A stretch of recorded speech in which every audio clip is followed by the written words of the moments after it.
welcome you to our second day of the Foro de Estudios en Lenguas Internacional in the edition 2020. Thank you so much for being here with us this morning. It's very exciting for me to have the honor and the opportunity to introduce and present our keynote speaker for today. For this session in this morning, which is Dr. Mary Schleppegrell from University of Michigan. I see we already have around 60 people in the room. I know that we also have another group of people who are accessing this presentation being transmitted through Facebook Live. So to all of our Facebook fans, thank you so much for being here today. I know that we have our mic silenced, but I see lots of people who are activating their cameras now. It's so good to see such familiar faces. In the chat, I picked up that we also have colleagues from around different parts of Mexico, from Chiapas, Veracruz, Estado de Mexico, Puebla, Querétaro. Thank you so much for being here today, all of you. We're very, very happy that you can be with us here. We also have students, of course, from Universidad de Quintana. Thank you for being here today. And Dr. Mary Schleppegrell, thank you so much for being here and for this honor of presenting today. So I'm briefly going to introduce you to her. Dr. Mary is a linguist and professor of education at the University of Michigan in Ann Arbor. She was previously an elementary school teacher and an ESL teacher. She now studies the linguistic challenges of learning school subjects with a particular focus on second language learners. She also studies the potential of systemic functional linguistics to offer theory and tools for language teachers. Her current research with Chauncey Montesano is supporting teachers in engaging middle school students in discipline-specific writing in social studies classrooms with English learners who need support for reading and writing at grade level.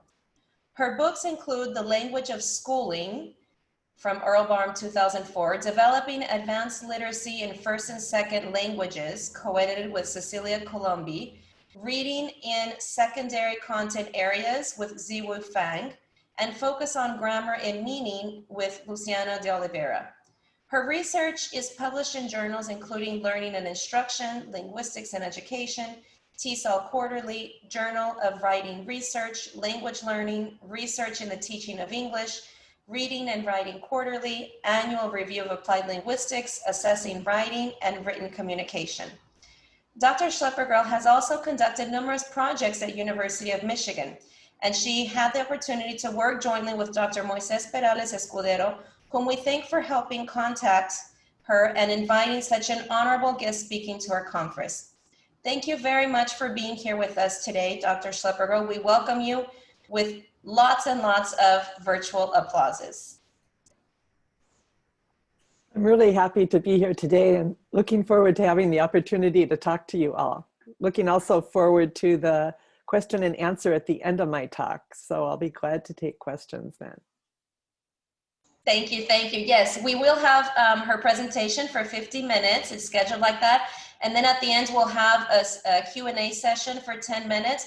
If you do have any questions or comments, please use the chat box throughout the talk. And then at the end, we'll go back and check and review those and hopefully answer them all today, okay? And you can also raise your hands once we start the Q&A. So right now, all of our mics are silenced. We'll open them up towards the end. Thank you. Go ahead, Doctor. So I'm going to share my screen here.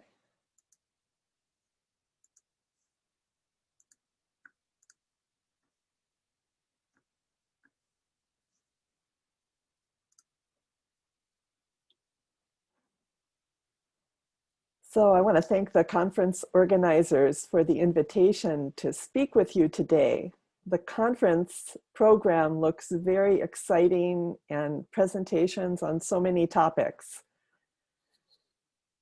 I'm going to be talking today about research I'm doing with teachers in schools, thinking about how we can support students who are learning English at the same time they're learning subject areas.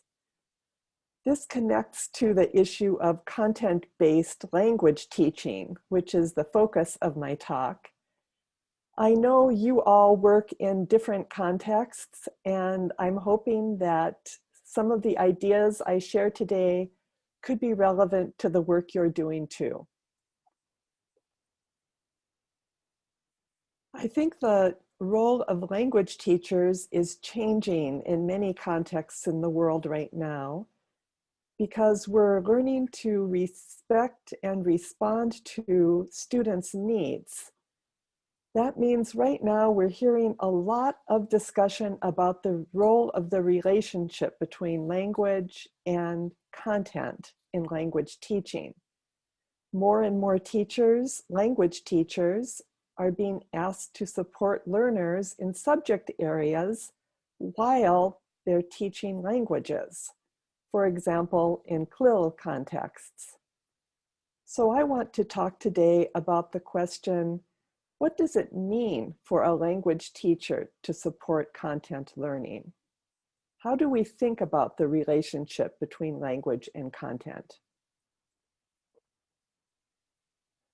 I'm of course talking in relation to English language teaching, but I'm hoping that those of you who are preparing teachers to teach other languages or teach other languages yourselves can also make connections to your own contexts.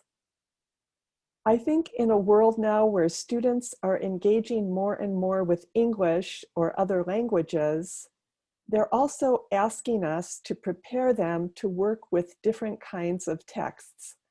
They're not just interested in interacting with each other, but they also want to get access to content on the internet, a wide range of genres. They want to be able to use the language they're learning in new modes, such as online interaction, looking at videos, multimodal texts. They want to use the languages they learn to get information. This actually gives us some new opportunities as language teachers, because now we might think about how our language teaching can support learners to use the language in a wider range of contexts so that they're learning some other content as well as language.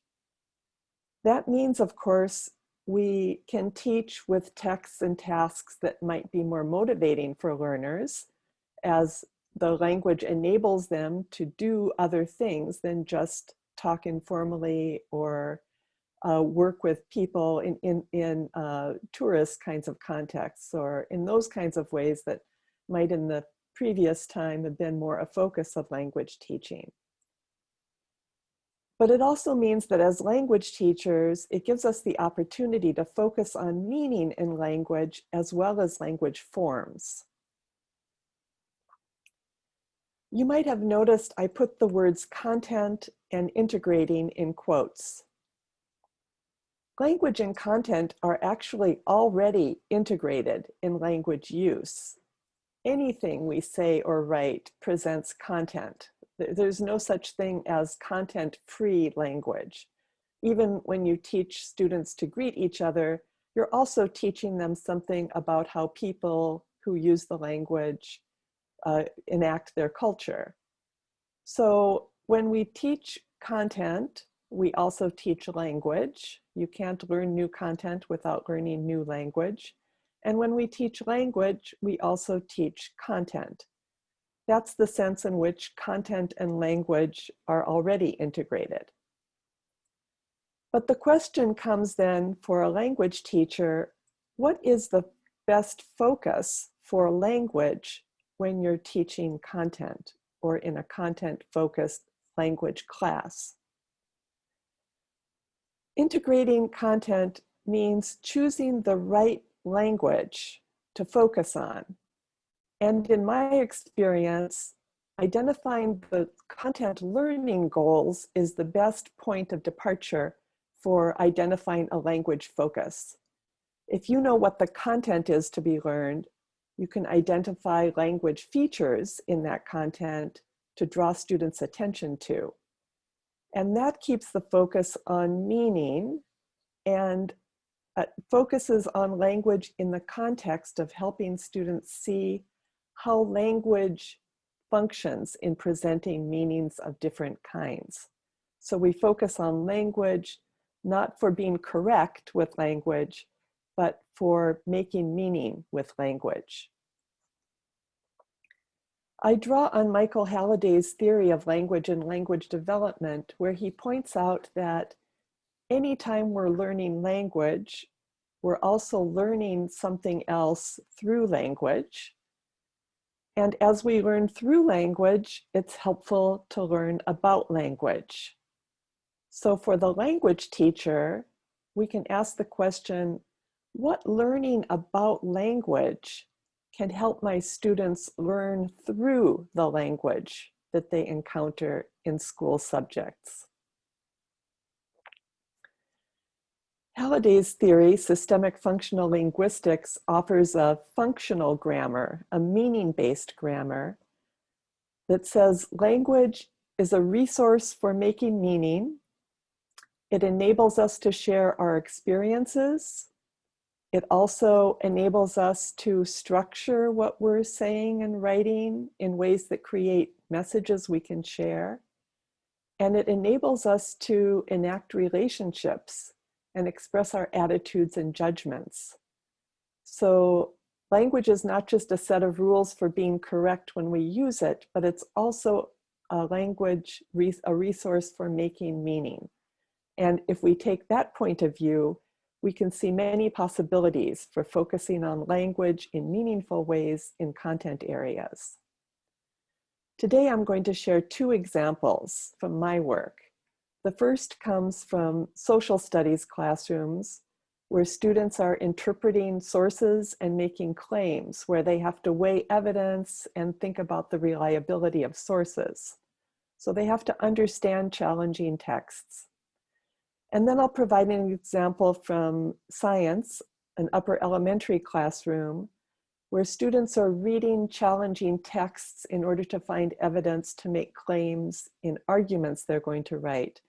And they have to think about how to write in ways that are making accurate and appropriate claims. So in my work, I work with upper elementary and middle school teachers, where we're trying to support teachers in helping students focus on language and content at the same time.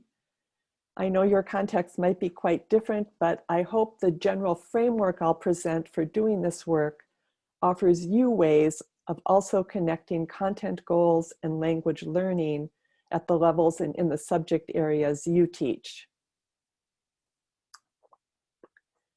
I'm going to focus especially on supporting students as they read and get information from texts. Reading is a good place to focus on language because it offers us opportunities for reflection in ways that talk doesn't. Talk moves quickly and is gone. With reading, we can really look at how that author made that meaning in those particular language choices. Reading also offers students models for using language in their own writing. And of course, reading is an opportunity for learning content. And I'm going to show here today how close analysis with students of texts that seem hard to them, using a specific language focus, can help them get meaning from hard texts as they analyze the text and talk with other students about what they are understanding as they read. So that's the general kind of approach I'm going to present today. The first example is going to show how we're helping social studies students recognize the way a text is structured to present and develop information. And we're going to do this through a focus on sentence beginnings. So in the classrooms we've been working with students in social studies, the students have to reason about evidence to write arguments. And I'm going to focus on the first step of the process they go through in developing that reasoning, and that is reading and analyzing sources to find evidence. The strategy we've introduced is to have students look at each sentence carefully as they interact with other students to identify the beginning of the sentence, and especially when the sentence begins with something that's not the subject, to look closely to see why the author has made that choice and what that signals to the reader. The beginning of a sentence often refers to something that's already been introduced, or it might introduce something new, and it often offers a clue to think about what's coming next in the sentence. So overall, we want students to focus on how meaning develops across a text as an author is presenting information, so that they can understand the content, but also see how language is working to present and develop that content. In one of the investigations the students are doing, they're asking the question, is post-apartheid South Africa living up to its promises? These 12-year-olds are reading sources that include interviews with people who experienced apartheid, as well as news stories like the one you see projected on your screen. You see here the work of Julia, who's learning English while she's learning social studies in our schools. She's working with another student, and the two of them are going through this text, reading each sentence together and focusing on what each sentence means and how it connects to the sentence before it. In particular, we ask them to focus on sentences that have a beginning that is making the text kind of shift in the direction it's going. And you can see they're also making notes as they read. Asking the question, how does the author begin each sentence, and how does looking at the sentence beginning help us think about what's just been said and what's coming next, positions students to talk, read together, talk about what the sentence means and how it makes that meaning. They're reading, talking, and writing, practicing and developing English, but with a focus on the content and learning what this text actually says. As students talk about sentence beginnings, they're also learning about English and about how language works. We aren't using this technical meta-language with the students, but you can see here that as language teachers ourselves, we can see that the language they're focusing on is helping them see how language connects clauses and sentences and extends, enhances, and elaborates the meaning of what came before. But of course, other linguistic forms can also serve as sentence beginnings. So here we have an article from The Economist magazine where we can see some ways that students recognize how an author presents a contrast in the phrase "and yet in other ways," how time is presented in texts, where we see the phrases "since apartheid came to an end" or "after 18 years." We see how things are put in simultaneous time with "meanwhile." Talking about these language choices of the author and how that helps us understand what the author wants us to learn from this text is an opportunity for students to both deepen their comprehension of meaning and learn new forms of the language. This is a hard text. Unpacking it, talking about the wording helps students understand what it means. Sentence beginnings also might start with words or phrases that refer back to what has already been said. For example, this inequality in this text is taking that one phrase and packing together everything that was said in the previous paragraph, where the article talks about the growing gap between rich and poor. That's now presented in the words, this inequality. It's interesting for students to notice that and think about why the author is able to say this, what does the this refer to, and to see that inequality represents the meaning in the previous paragraph. So looking for expressions like that helps students think about the ways language can pack a lot of information into a single word or phrase. In addition, later in the sentence, later in the text, we see the paragraph that's sentence boxed here that says, unequal education creates unequal employment. And we see the arrows show us that that is information that was provided in the previous sentence. So each of the key words in this sentence points back to sentences earlier in the text where the author developed the ideas that education and unemployment are unequal. So these are some examples of how looking at sentence beginnings and how they relate to what has already been said is a helpful strategy for understanding a text.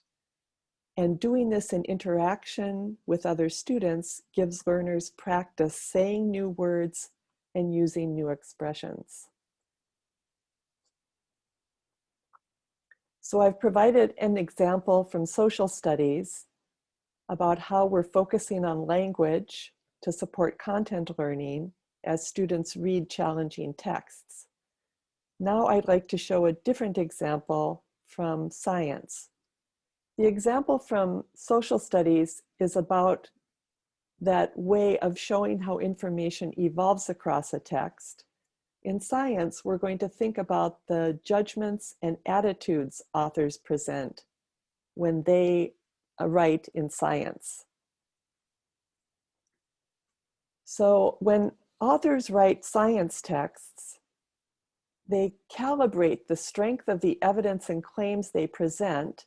And one of the ways they do that is by drawing on the system of modality in language, ways of saying that something isn't for sure, but might be sort of the right thing.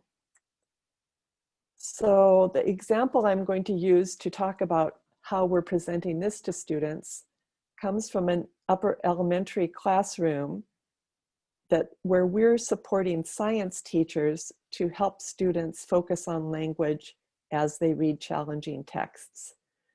In this case, the students are learning about ecosystems and exploring an example from Australia about how the cane toad invaded the country and caused problems for indigenous species. It's a very interesting example, and you can see from this illustration, this would be something motivating to the 11-year-olds that we worked with. The students read about the cane toad, and the idea is introduced through texts that talk about how scientists are thinking about introducing a certain kind of ant, the meat ant, to combat the cane toad, because meat ants gang up on cane toads and eat them. There's videos that show this. It's very shocking in some ways, but also very interesting to the children to think about that. And so they read different perspectives of scientists on whether this would be a good idea or not. And they think about that in relation to what they've also learned about ecosystems and introduced species. And in the end, they write their point of view about that. So the learning sequence on this is that we build background knowledge about the issue with the children, and then they read what scientists say in order to find evidence they can use to respond to the question, should we introduce meat ants or not? The language focus then is on how scientists present claims and evidence. And in the end, they write an argument that puts their point of view on what action should be taken. So the area of language that we're introducing here is the modality of likelihood and usuality. Asking how usual is something, or how likely is it, and how is the author telling us what they think about how likely this solution is to succeed, or how usual is it that the animals act in these particular ways. So this focus on likelihood and usuality helps them recognize how science writers are very careful in their language choices when they make claims. They don't just say, this is the way it is. They usually are hedging a little bit as they say, sometimes this happens, this might work, and so on. So as students read science, they can identify the words authors use to make their claims and present their evidence. And we've made these charts that we call the likelihood scale that the teacher posts in the classroom, and students can identify where they think the words the author is using might fit on this scale. Is the author saying it's definite, it will happen? Or is the author saying it could happen, or it will not happen? So we know this area of learning modality is really challenging for learners, and paying attention to how authors use it in their texts is a way of drawing students' attention to language at the same time they're learning about the cane toad problem. So for example, in this reading that the students are doing, the author says at one point, the presence of meat ants across Australia has not prevented cane toads from invading that region, but meat ants do kill many toads. Increasing the numbers of ants where the toads breed could slow their spread. So the students are going to ask now, what are the scientists sure about? And we can see here that's going to focus them in on the fact that the author states clearly that the presence of meat ants has not prevented cane toads from invading the region. But the author also says that meat ants do kill many cane toads, and that increasing the number of ants where the toads breed could slow their spread. So here's an example of modality. Likelihood of the success of the meat ants being presented is only potential, not sure. So in the classroom discussion about the text they're reading, the teacher asks the question, how likely is it that increasing the number of ants will stop the cane toads? And the students, again, they've been introduced to this likelihood scale that's on the wall of their classroom. And one of the students then is able to say, it's between definite and sort of likely, because it says right here, the presence of meat ants across Australia has not prevented cane toads from invading that region. So the students have a resource for reading, thinking about the strength of the claim the author's making, and developing their own critical consciousness about reading carefully to identify what the author is definite about and what the author is presenting as only a probability. When the students go to write, the teacher also focuses them on making measured claims themselves.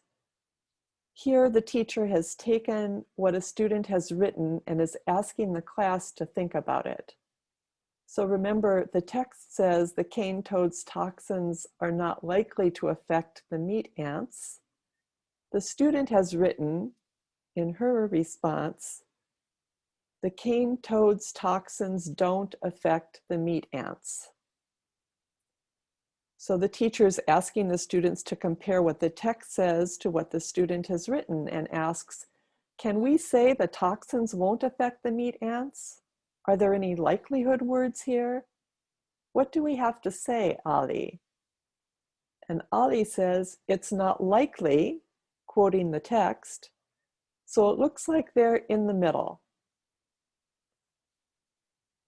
So again here, you see the students have a tool for reading carefully, thinking about meaning, and talking about meaning. From a linguistic point of view, this focus on usuality and likelihood helps learners see how they can be careful in presenting evidence and making claims. And they're thinking about an area of meaning from a linguistic point of view. So it's not just a lesson on modal verbs. In fact, modality is presented, modality as an area of meaning is presented in more than modal verbs. We can also have the same meanings in adverbs, such like possibly or usually. And even in other linguistic forms, like nouns, there is a possibility that. So helping learners think about the meaning rather than the form, and finding all the places where that meaning of possibility or likelihood is made, offers students the opportunity to think about all of the resources English has for making meanings like this. Again, this helps students be more critical readers, but also gives them resources they can use themselves in their writing. So here, one of the students has really drawn on this language in focus in writing her own argument with her claim about what the best thing it is to do. And she takes a middle ground and she says, some people might think that it is best for us to study more before moving the meat ants near the cane toad's ponds. But notice how she says some people might think.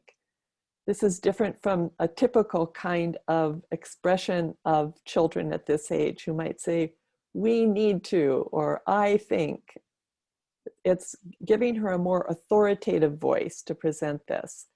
And note how she says it could change the behavior of the ecosystem, where she's quoting from the text but presents that as a possibility.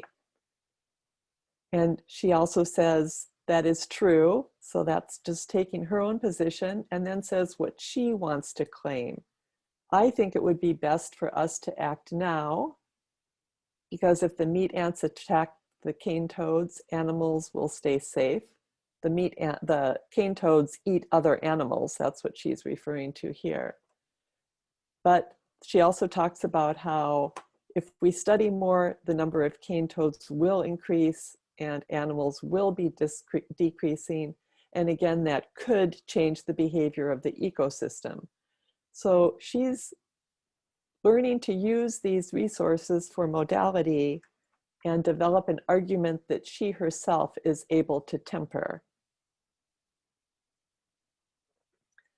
So what I've done here today is to show you two ways that we're using functional grammar to enable students to learn content with a focus on language, helping them recognize the way texts are structured and helping them recognize the way authors calibrate the strength of claims and evidence. So I just want to step back and talk again about the theory and how this is helping us identify these as points of intervention. Why sentence beginnings? Why modality of likelihood? Systemic functional linguistics theory recognizes that every time we write or say anything, there's always three things going on at the same time. We're presenting the meaning about what it's about, we're creating a text of some kind, and we're presenting our attitudes and judgments. So SFL calls these ideational, interpersonal, and textual meaning, and the functional grammar of SFL suggests what we can best focus on if we want to focus on ideational, interpersonal, or textual meaning.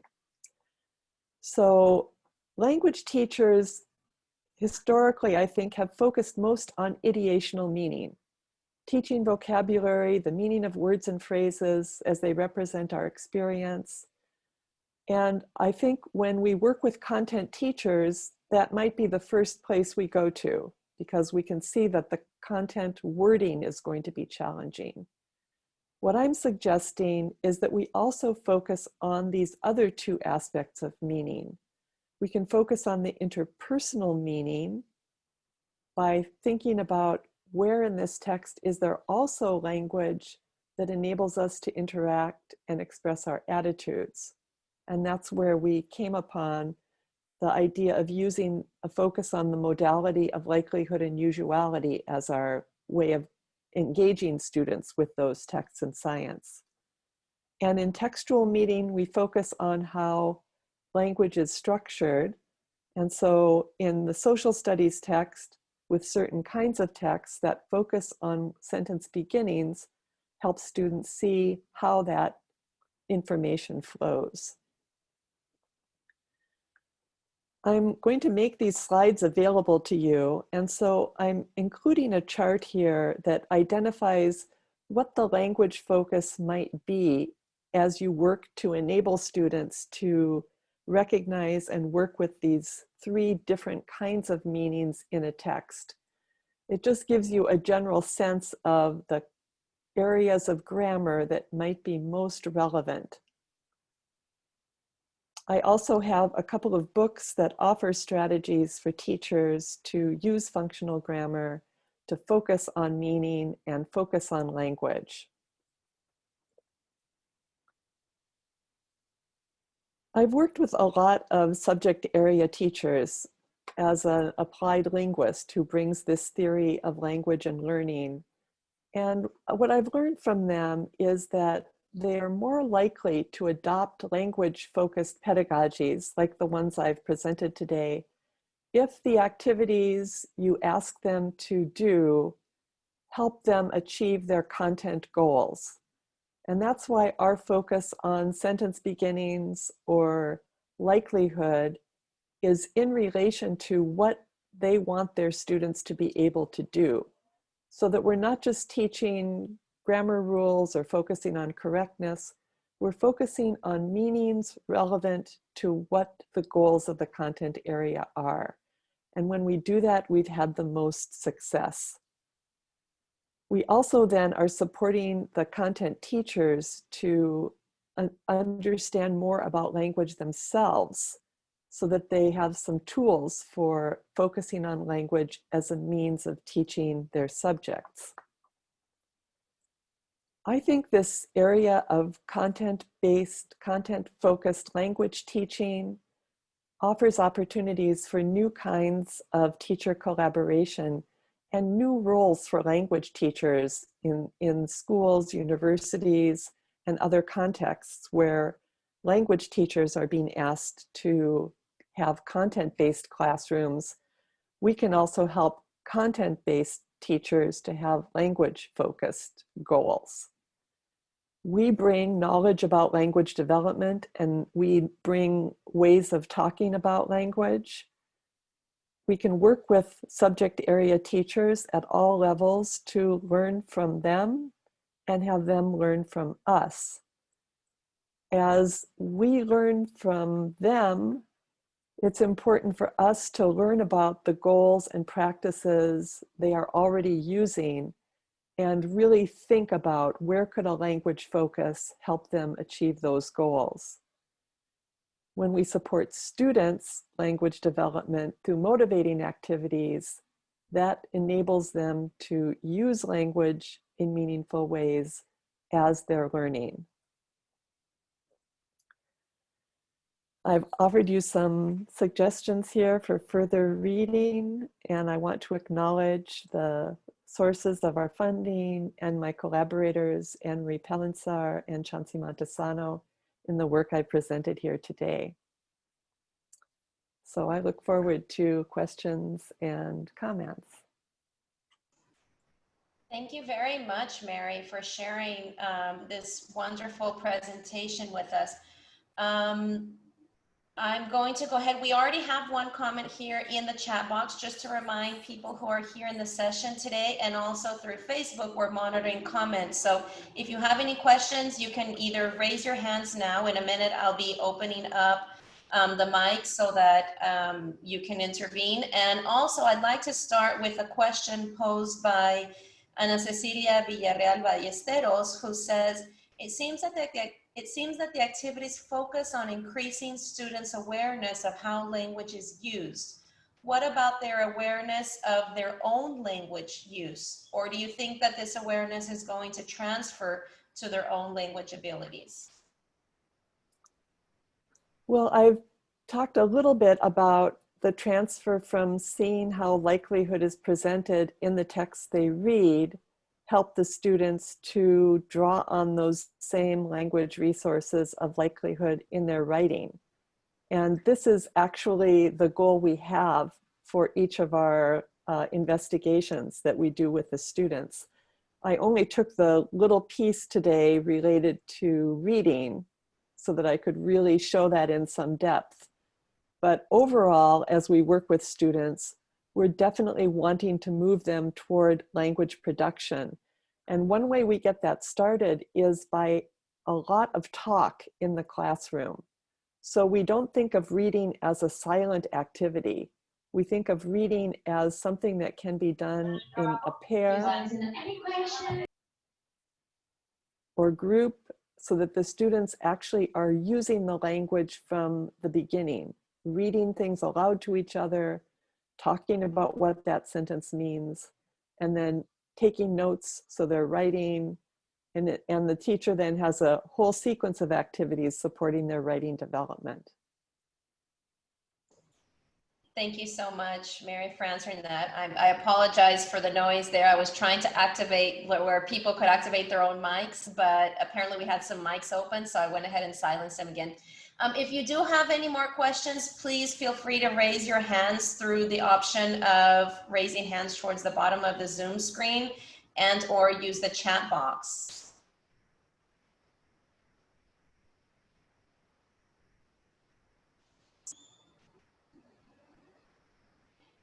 In the meantime, Mary, I just want to say how much I can appreciate all the examples that you've talked about here today. It brought me back to my experiences of working with immigrant children in Florida throughout the past few years, and experiencing firsthand this part about the difference that you talked about, learning through language and learning about language. A lot of times I think that as teachers, we think that learning through language is enough. And just having the exposure to the language. And we really, I don't think, appreciate how necessary it is to learn about the language for our English learners, right? So I know that all this happens in the context of thinking about bilingual education and bilingual learners and multilingual learners as well, right? And how important this work is.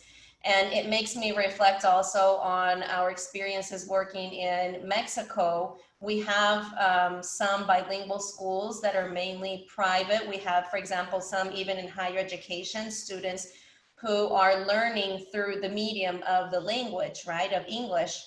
But of course, we also have another group of students who have first like languages, indigenous languages, right? And how important this is to take into consideration as well. So one of the questions that I might like to ask is thinking about the context of teaching English as a foreign language. So in other words, we're explicitly teaching the English language, but I'm wondering like what kinds of connections you might be able to think it would be important to make. I don't know, maybe should we be thinking more about teaching perhaps contrastive, for example, grammar analysis, like across languages, so that students are actually able, especially when working maybe with adult learners, I don't know, so that they're able to make these connections more easily? Or what kind of suggestions would you make here for our EFL teachers?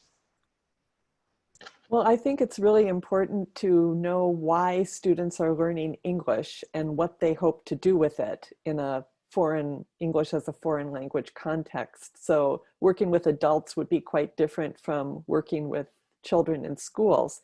If I were working with adults, I'd want to know, is there a particular reason that they're learning English? If there's students at the university who are learning English in content areas, then obviously that content area is something that you'd want to really think about how language works in that content area and how to support them. If you're working with children in schools, it may be a little bit harder to come up with a reason why they're learning English because that's the school subject and that's what they're being asked to learn. And in that case, I think finding some motivating learning task that they want to be able to do. They want to learn about something. And I think what I've talked about today would be quite applicable with that.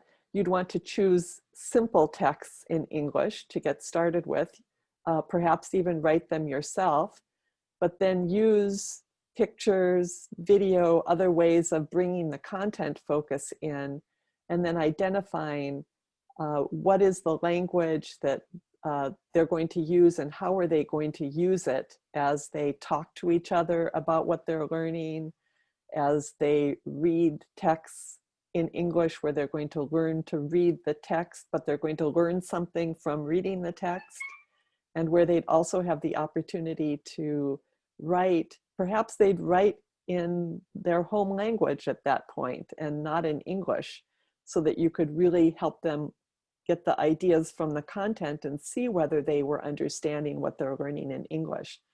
I think this idea of using multiple languages in the classroom is now showing us this, translanguaging approaches are showing us that actually the students' first language can be a big resource for them in learning second languages or foreign languages. If we give them the opportunity to compare the way the two languages work, if we give them the chance to process information they're reading about in the foreign language, in their home language, we can see the languages working together to help them more quickly learn to say that in English as well. Thank you very much, Mary. That's definitely very helpful. So I'm receiving a few more questions here from our Facebook viewers as well. We have Gustavo Sebastián Rodher from Universidad de Guanajuato, who says, in regards to teaching in general and content-based teaching, how would you define the concept of content? Thank you for that question. I guess I would say, when we say we're doing content-based teaching, it means that we're enabling students to learn something as they learn language. What that content is, for us in our context, working with English learners in our schools, is the school curriculum. We want children who come to the United States not knowing English, who are going to be put into our schools. We want them to bring all the resources they have already with language and knowledge into the classroom. And so we're supporting those children to use their home language. If they've moved here from Mexico, they can use Spanish as they talk to each other about what they're learning in English. And then we can support their learning of English by focusing them in the ways I've shown here on how the language is working to present that content in the text they read. And by taking different focuses with different kinds of texts and having them look for certain kinds of meanings, they have an opportunity to think about what information is being presented in this text, and how does English work here, and how might that be different from the way Spanish would work if I were reading this text in Spanish. So I think the definition of content might be different in contexts where you're the language teacher in Mexico who's teaching English as a foreign language, and you want to take an approach that's content-based. I don't know if that's something that the school curriculum would determine for you, or if it's something you would have choices about. If you have choices, I would say make the choices of meaningful, interesting things children want to learn about, or your university students want to learn about, and use that as the content focus. But having a meaningful, motivating content focus is just a great way to encourage students to do the hard work of learning another language. Thank you so much, Mary. So I see I have comments coming in from Facebook, I have comments coming from the chat, and some hands. So I'm gonna try to go alternating here. But related to right now, to what you were just mentioning, I think you touched on a very important point, that when we're thinking about the different contexts of how language teaching happens, right? And so I know that we commonly think of content language, or CLIL, thinking about a context maybe in mainstream inclusive classrooms when it's the same teacher. So what about when there are some contexts, where there's like more of a language teacher and a content teacher, like there are two separate people? So do you have any suggestions or strategies about maybe how those two people can work together and achieve the one objective of integrating the content in the language? I actually think that is the ideal context for doing this kind of teaching that I presented here today. That's where the language teacher, you as language teaching professionals, are bringing a whole new dimension to the content teaching. And often we hear about the challenge of those two teachers working together. Sometimes it's because the content teacher doesn't see the relevance of what the language teacher is suggesting in terms of the content teacher's focus on the goals for learning in that subject area. And I think it's really a responsibility we have to start by thinking of ourselves as working with that teacher to help the children learn the content. Because from the point of view of society outside the school, probably it's the content learning that's really the most important part. And the learning it in English part, we don't want to prevent from the content being learned. So if we as the language teachers can really understand what's this teacher's goal. So for example, in the lessons that we talked about in science, teachers really wanted students to pay attention to whether what they were reading was a fact or an opinion. And we thought to ourselves, how can we really support them in thinking about facts and opinions so that they can be more critical readers? And we focused in then on this area of modality, because that's the language system that really distinguishes when you're stating something is for sure and when you're stating it as a proposition of some kind. So that's why I'm offering you this chart here that gives you some idea about what kinds of things you might focus on with teachers. And this is very brief, but there are other sources you could have to think more about that. Once you understand the content goals, you would have all of the systems of language potentially available that you could focus on. And you could choose the ones that are most relevant to enabling students to achieve those content goals. That might sound a little bit like I'm de-emphasizing the language aspect. And that's why I think it's a challenge for language teachers. It's a new domain. It's like a new realm that we would be like consulting with that teacher to provide that teacher with new strategies for helping her students achieve the goals she wants them to achieve. And I think by taking that attitude, we'll also be more useful, and the teachers will see the value of incorporating language-focused activities. I'll just add that, when we started out, we just started out having the teachers take time out of the regular teaching to do some exercises with language. And while they were willing to do that, when they didn't really see how that was helping them have the children learn, they just, as soon as we weren't there, they weren't going to do that anymore. So in order to really have them take up new practices and focus on language along with content, I think we have to be the creative people who come up with new ways of interacting with content teachers. Thank you so much, Mary. So I'm going to go ahead and ask Azalia Romero, who has a question. Azalia, you can activate your audio now. Oh, thanks. My question was answered. What? Thank you. Oh, okay. It was also about the teaching strategies. Thank you, Azalia. Okay, so we have some more comments here in the chat box. Sorry, Hiroi Minami says, "I found your presentation really interesting. There's a big gap between what I do in my daily teaching, basically language focus or grammar focus, and what you explained. However, your talk makes me think, what if I could use some of these ideas and teach learners how to read and really understand what's written? That's quite inspiring to me." Thank you for that comment. I'm happy to hear that, and I wish you the best of success. And don't quit if you try once and you feel it wasn't so successful. These things take practice for us too, and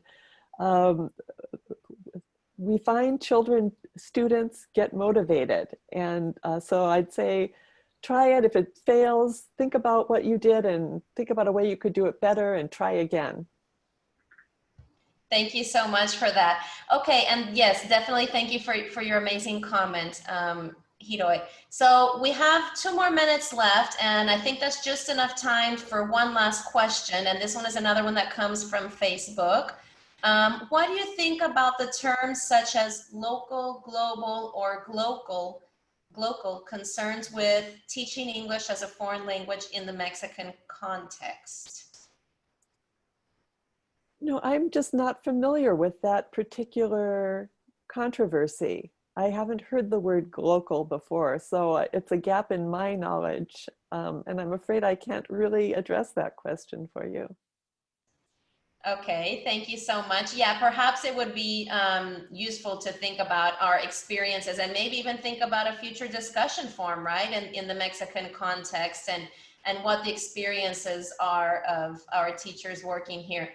Well, thank you all very much. I think, let me see, one last comment is coming in here, one last question. I think language that is taught needs context so that it can be meaningful for learners. I so agree. That's really a big message that I hope everyone can take away from my presentation. Thank you. Thank you very much. That came from Professor Maritza Martinez. Anyway, thank you all very much. It's already 10 o'clock, so we need to wrap up our session. Please join me in thanking Professor Mary Schleppegrell by giving her a big virtual applause. You can also activate your cameras if you like, and join me in thanking you so much for being with us today. And you've agreed to share your slides with me, so if you can send those to me, then I will also share them with our participants who have registered. So thank you very much. And thanks for the invitation. I've enjoyed this so much. Thank you, thank you. For the rest of our participants, we'll be back shortly. We have a couple of hours right now to go and watch the videos that are on our YouTube channel. All of our presenters have pre-recorded and uploaded their videos there, so please take the time, and then we'll see you again shortly according to our schedule and our program for our Encuentros con Conferencistas and Talleres. Thank you all, and goodbye.